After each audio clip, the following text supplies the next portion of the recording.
Welcome, friends. We are your hosts, Sandy and Wade, baby best friends turned husband and wife and business partners.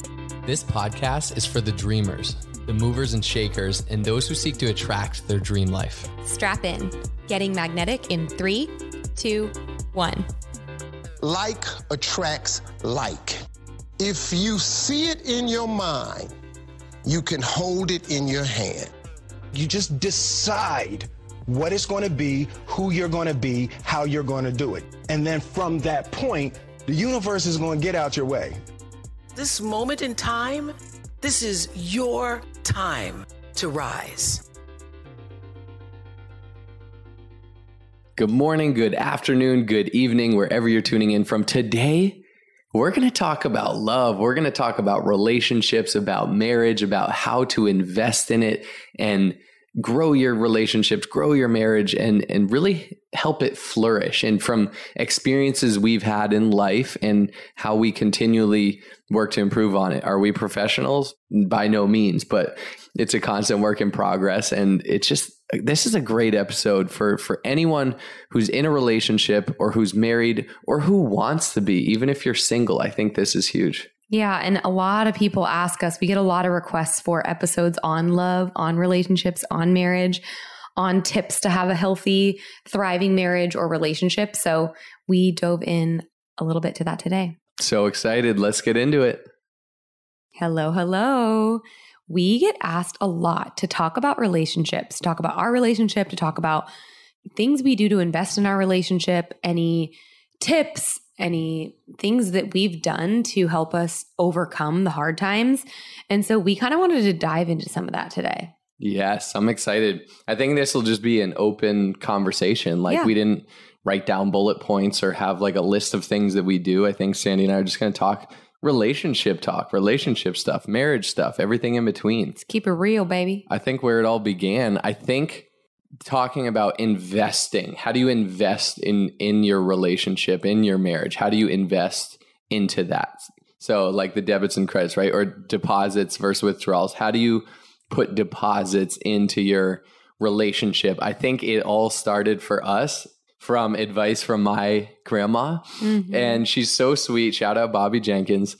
And we would go to lunch with her. You know, we were engaged to be married, and she would say, "You guys, will you please do me a favor? Will you go to premarital counseling?" And at first, I know I was like, "Grandma, we're great. Like, we're golden. What do you mean we don't need counseling?" I thought of it and looked at it as like help, like outside help. Like, oh, what? We don't need help. Like my ego was there like, whoa. I don't need counseling. Like, we're great. But over time, she kept saying it. She would always say it. And over time, we were like, you know what? Okay, let's do it. And I know for me in my head, and I want to hear from you too, but I started to look at it as, okay, maybe it's not help or fixing something that's broken. Maybe it's investing.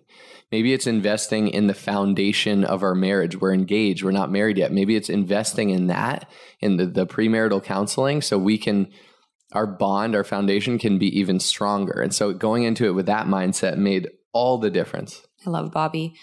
Actually, when Howie was still alive, her husband, they'd been married for over 50 years? Yeah, they were crazy. Such a beautiful, legendary couple. Such a beautiful love. And she said the two things that always kept them happily married, two things that she recommended was premarital counseling and always having something that you love to do together. She told me when we could play tennis, like when we were still active, we did tennis together. And then I got really into canoeing and we started canoeing together. And so they loved birds too, bird watching. Yeah. Okay. Some bird names that are next level. Yeah. The tufted titmouse. That's a rare one, or just people that just don't know that one. I grew up and I spent some time, we lived in the same town, and then I actually lived in their house for a year. And so I learned a lot about birds, and I canoed with them too and learned all about egrets and, all the sea birds and all the things. That is a fun fact. Yeah. Tufted titmouse. That's my favorite name of a bird. Anyway, so we took Bobby's advice and we were like, okay, let's find a therapist. So we found one locally and we went once a week, every week for, would you say 6 to 8 months before we got married? Yeah, probably 6 months. June Argo. What a lady. So sweet. Yeah, she was amazing. And we dug these out of our closet. Let's go through some of the activities she had us do. Like some of the foundational, because we came to her kind of like, we don't really know what to say. We love each other. We're happy. We don't have trust issues. We're excited to get married. We've known each other our whole lives. What do we need to do? Some of the stuff she had us do, I thought was so fundamentally, like such a good foundational tool. Yeah. I want to start with the one on values. So what she did is she has this sheet of paper that she gave us and it says values, circle the 10 most important to you. Okay. It probably has like 60 words on it. We'll figure out a way to provide this resource so people can check it out. You can check it out yourself. Okay. So it has a bunch of values on it and she had us both circle the most important to us. And then we had to put them in order. And I remember when Wade and I came to that next session and we both had filled out our sheets, my number one was family, like absolutely hands down. Do you remember what yours was? Was it integrity? It was integrity. Yeah. And I was like pissed that your first one wasn't family. And then we had this whole discussion. Thank God I had June there to mediate. But it's just funny because it's like, I felt like I fully knew you. And I'm like, okay, integrity is a great thing. Like everyone should have integrity, but integrity doesn't matter if you don't have a family. Like family's everything. I don't know. It was just funny and interesting to see. I think we had an overlap of maybe 3 of the words. You did have family in your top 10. It just wasn't your number one.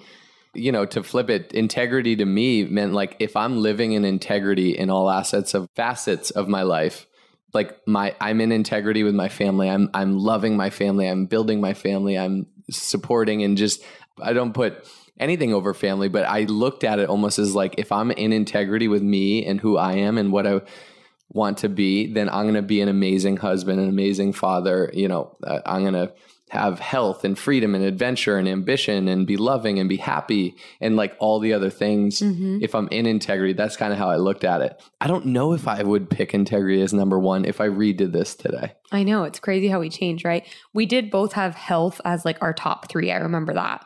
So I was like, okay, good. You don't have your health. You don't have anything. It's like, you know, when you're not healthy and you're like, all I care about is getting back to just normal, is getting back to my health. And what was cool too was she had us talk about all 10 of them, like why they were important to us. And then she's like, when you're working through situations together, I want you to have the lens that Wade's number one priority is integrity or Sandy's number one priority is family. So when you don't see eye to eye on something, no, you guys are different people. And this kind of ties in actually with our Enneagram stuff from last week. And like, yeah, we have so much alike. You and I are very, very alike, but we also have very fundamental, huge differences. And so I thought this was a cool activity to kind of understand like the basis, like where are you coming from? Yeah, I think call to action there for you guys listening is whether it's this exact sheet we have, but basically coming to an understanding of your partner's values and your values. Like, what are they? And how does that drive how they live and how you guys form a bond and relationship together? I think that's huge. We'll see if we can dig up this page and post it somewhere for you guys. But just even if you just talk about like, babe, what are your biggest values in life? Like, what are they? That'll be huge. And then the next thing she had us do actually was 100 things I want to do, be, or have. And I don't have my sheet in front of me, but we have Wade's in front of his. And this was made, probably summer of 2018. So this was like almost 3 years ago. So what were some of yours? And have any of them already happened? Oh, yeah. A life partner, Sandy. I got you. A wedding ring on my finger. I got that. Own my own business together with Sandy. I thought it would be something else at the time. I thought it would be a business brokerage. So I literally wrote that down. But hey, look, I put it out there and now we do own. Because I was in real estate at the time. We thought we would be doing that together. And so, yeah, we now own multiple businesses together. Start my own coaching business, Lifestyle, which I did. And now I've pivoted into the business that, you know, one of Sandy and I's business that we have together. Oh, I wrote Cameron Critides. I always had a vision from, you know, an early age that my firstborn would be named Cameron. I don't know why. So Sandy and I have talked about that. Like, yeah. Well, you always said firstborn son. I always thought it was a son. Whether it's a male or a female, Cameron can go either way. I love that. Okay. So some of your things A red Ferrari, a 6-pack until I'm 70. There's a lot of things: health, happiness, travel, inner peace, gratitude, faith, wealth. There's a lot of like broader things: growth, deep, strong relationships. Write a book. Does that say Chipotle? Charitable. Oh, charitable. To impact people's lives, a family. Be the best husband I can be the best father I can be the best grandpa I can be, a dog maybe, question mark.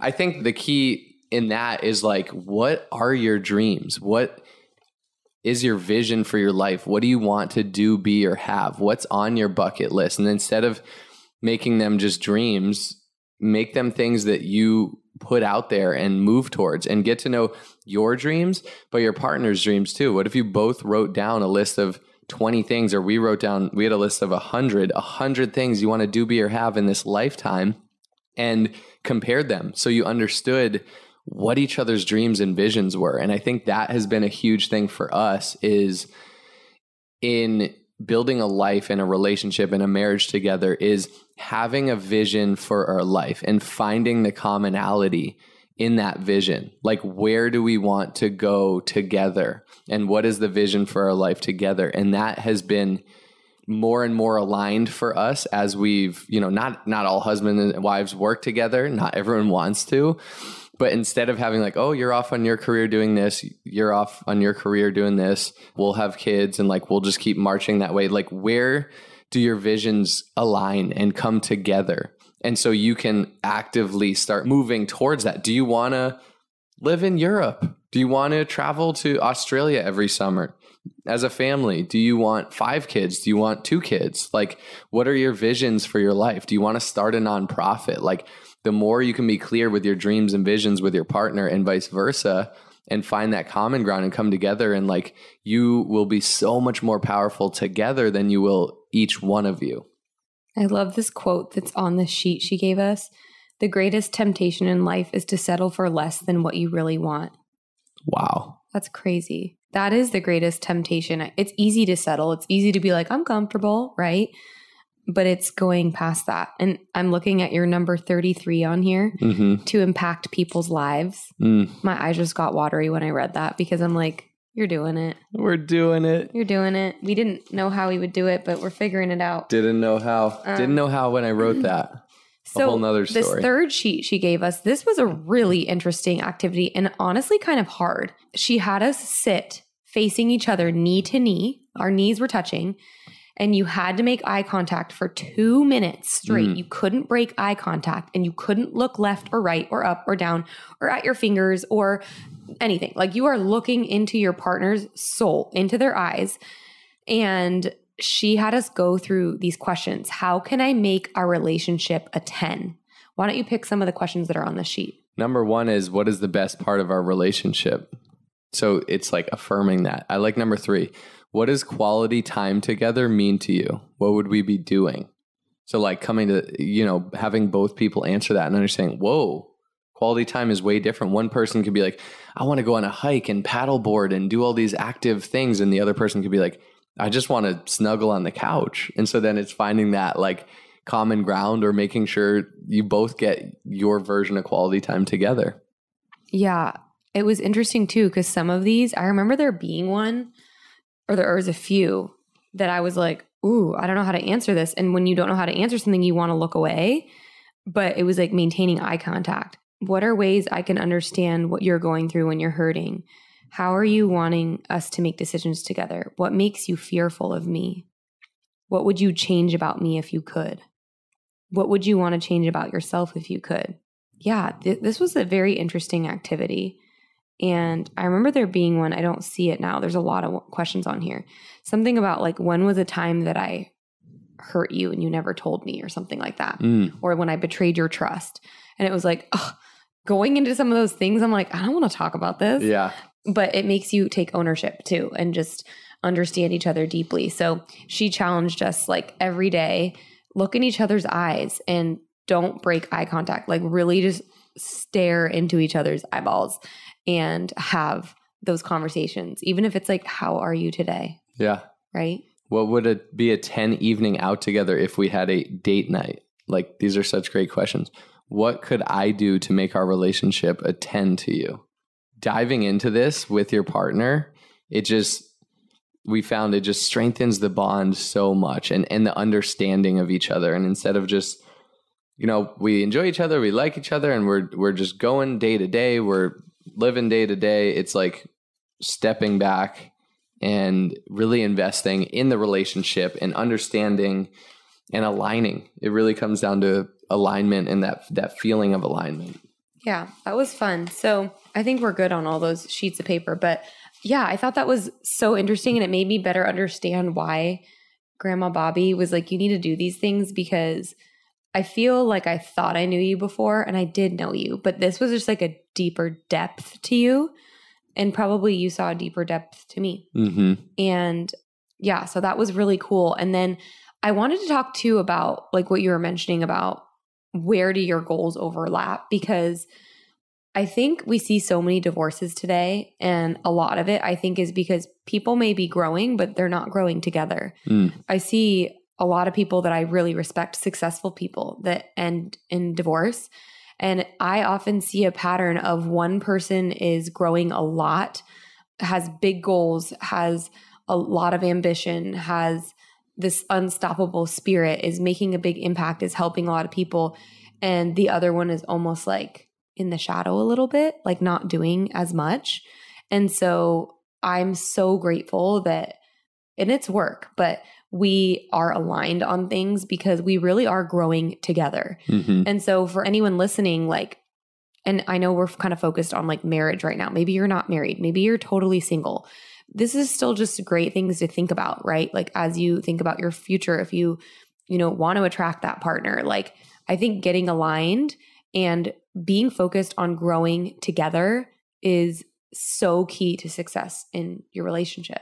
Absolutely. I think Tony Robbins said, if you're not growing, you're dying. And so then as an individual, we have to grow. It's like human nature.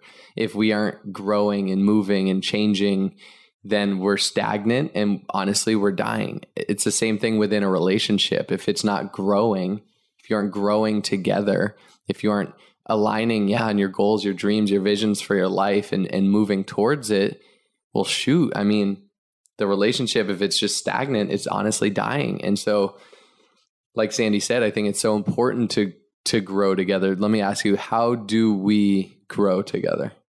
We do our weekly Critides Connection, which we did an episode on 3 weeks ago. Yeah. And that is a weekly meeting we do together to touch on all parts of everything, our relationship, our businesses, our household, our goals, our dreams, travel, really anything coming up in our life. And that's a weekly meeting. We haven't always done that. That's something we've probably done for the past year. So I love that. I would also say our weekly dates.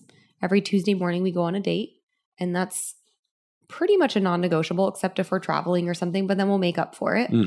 And I think reading together, our morning routine together, and we have an episode on that. That is a great thing. I think it's episode 4. So if you haven't listened to that, go back and check that out. Amazing. Doing that together is amazing. Waking up together, making our bed together, going through our morning routine together, which involves reading, writing in our gratitude journal. Right now we're reading the book, The Magic. It's a 28-day gratitude practice. So we'll read it together, and then we will write in our, gratitude journals together. And that has been huge. And because that's like starting the day together and connecting and reading a book together. Oftentimes the book is something to grow us personally, professionally, different ways. But that's been awesome too. Yeah, I think starting our day in alignment, but also ending our day in alignment. We go to bed together, and when we're falling asleep, it's funny. This morning, you're like, you had a lot to say last night. I'm like, I did? Was I sleep talking? I was like exhausted. Like I can pass out in like a minute. Sandy's pretty good too. We call ourselves like goat sleepers. But I was like dozing in and out, and Sandy, I could tell her brain was firing because she kept just bringing up random things. And I would just be like, that's nice, honey. I was like, what was your favorite part of today? Yeah. I'm like, why do you love me? Yeah. But then like just random thoughts like that could totally wait till the next day, but that were running through your head. And I was like, I love her, so I'm just going to keep nodding and saying yes. And my eyes are closed, but yep. Yeah. It's not always rainbow and sunshine though, right? Like sometimes we get really annoyed with each other, and we're learning how to navigate that. For me, I'm understanding myself more and more every day, especially after that Enneagram. But I am easily heated or ticked off or No. yeah. I can be like, You're easily sweet and cute I and am that as passionate well. though. Yeah. The highs are high and let me tell you, the lows are low. Yeah, it's a balance. So anyway, I feel like when we get into a discussion that doesn't feel right, you always want to talk about it right then. Like almost in like a forceful way. Like not forceful, like I want to like controlling. solve it. Yeah, you're like, no, let's talk about it. Come on. Okay, no, Sandy, talk about it. Okay, what just happened? Why are you upset? How are you feeling? What's going through your head? Explain it to me. I need to understand. I feel like he's like in my face and I'm like claustrophobic. I feel like I'm being suffocated. I'm like, I cannot You're talk about making this sound worse than it is. No, but for me, when that's happening, I literally, if I'm pissed off, I'm like, give me at least an hour. I need to calm down and gather my thoughts before I respond and say something or like call you a dick or something. Like, I don't want to do that and then be like, I didn't mean to say that. Totally different ways of handling, of resolving a fight, a conflict, of communicating. And we're both actively working to balance it. And it's acknowledging it, understanding it, and then giving grace to it. And it's a muscle, right? It's like, I naturally want to deal with something on the spot. Sandy naturally does not. She wants space and to process it and to come back in a calm place. So we find ways where we can meet in the middle. And, you know, with every experience becomes, you know, more experience and we become better and better at it. Yeah. It's funny hearing you say naturally, I don't. That's not true. Naturally, I want to confront and go fight the battle. But I'm like, that doesn't get me anywhere. So I've taught myself that I need to just remove myself from the situation. So it's actually very hard for me to do that. But I'm like, I am practicing. This is preserving our marriage. This is like, it's like an act of, I guess, being graceful. But anyway, we all have our things. And yeah, I think the overarching message is like relationships are work. And just like anything worth it in life, right? Like amazing things don't come easy. They take intentionality, they take work, they take alignment, they take planning, they take communication, they take a whole long list of things. And so I think just get clear on where you're at with things and maybe listen to this episode with your spouse, maybe send it to your spouse and set up a night or next weekend or something, sit down and be like, okay, what are our values? What are our top 100 things we want to do, be, or have? Like, what are our goals? Where are we headed? What overlaps? What are opportunities of growth? Yeah. I think that's kind of what we wanted to leave everyone with today. You just made me think of our wedding vows. And in my vows, I had heard this somewhere and somehow it came out in my vows where I said, love is a verb. And when we think of love, we think of this like, oh, this is the way I feel about someone. Love is there. Like, I love this person. But it's really... it's a verb. And what I mean by that is... yeah, I still don't get what you mean by that. It's an action. It's like a repetitive action. It's something that we have to work on. It's like that constant work in progress. And not just like, oh, I love this. And so I love it once. And so it's always there. It's something that we continue to water, to grow so it can flourish and it can keep on flourishing. So love, a relationship, a marriage is a verb because like Sandy was saying, it's something that you do have to constantly work on, to constantly grow, to constantly be there. Because if you just set it in place and set it and forget it, it will become stagnant. So think of love, think of your marriage, think of your relationship or your future relationships. If you're single, you know, all this stuff, grow yourself into who you want to be to attract, you know, your dream partner. Maybe we do a future episode on attracting your dream partner, but it is a verb. So it's a constant work in progress, but it's something, love is one of the most,